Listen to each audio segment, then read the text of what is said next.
Snow continues to stack up on both coasts, and we will have that full forecast coming up here on Weather AM. But first, with March break upon us, I want to bring in meteorologist Rhythm Reet to talk about that drive down to the Carolinas, down into Florida, because it certainly is looking like a stormy one, isn't it, Rhythm? Absolutely, especially if you're heading out today into Sunday. We're going to be looking at this low, bringing widespread showers, even if you're heading towards New York. And that cold front is draped all the way down towards regions of Florida. Now, for the beginning half of the week, we will be looking at those sunny conditions through the eastern end of the United States as well, thanks to a ridge of high pressure. However, if you're going to be close to the Gulf of Mexico, you're going to be looking at more showers, especially if you're planning on moving or coming back up on Sunday. We're going to be looking at another round of showers. So the road trip down and back up is going to be a little bit of a stormy one. Okay, so make sure those windshield wipers are working. You got the umbrella, maybe some rain boots too.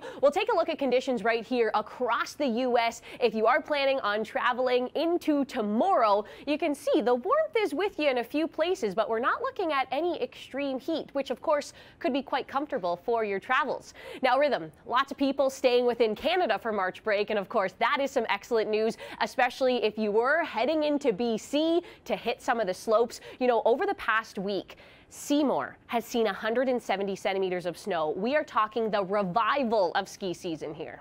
And with it, it's going to be one system after another, a very active storm track as we go through this week for the BC coast. Starting out for Saturday, this initial low is going to be bringing wet, heavy snow, especially up for the sea to sky. So very dangerous driving conditions there. However, for the lower mainland, this will be mainly showers. Through the overnight, the second system moves on in. And with the second system, this is going to bring a little bit more of that moisture punch.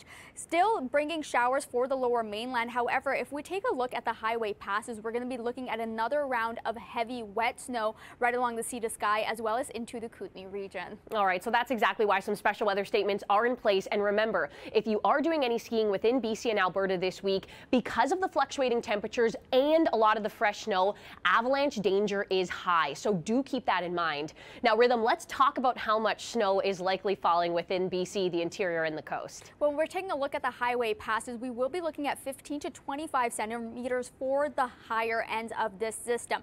For the sea to sky as well as down to the Kootenay Pass, that's going to be wet, heavy snow and very quick when it comes to those accumulations. However, this is going to be great news, especially down towards regions of Whistler, where, you know, a lot of people may want to head out to the slopes. We're going to be looking at upwards of 50 to 100 centimeters for Whistler, but right along the sea to sky, anywhere between 10 to 20 centimeters. Wow. And of course, March break is scattered for many provinces across the country. So if your March break is later on in the season, Seymour said they are likely going to be skiing into April. So we're really looking at some good news here for the longevity of the ski season. It was rough through February, but what a return. Now, Rhythm, speaking of a return, cold air in the east. And it's going to bring with it a lot of snow. So as we're heading through Saturday into Sunday, we are going to see a little bit more of that lake effect system set up. But before that, it's two lows that are battling it out.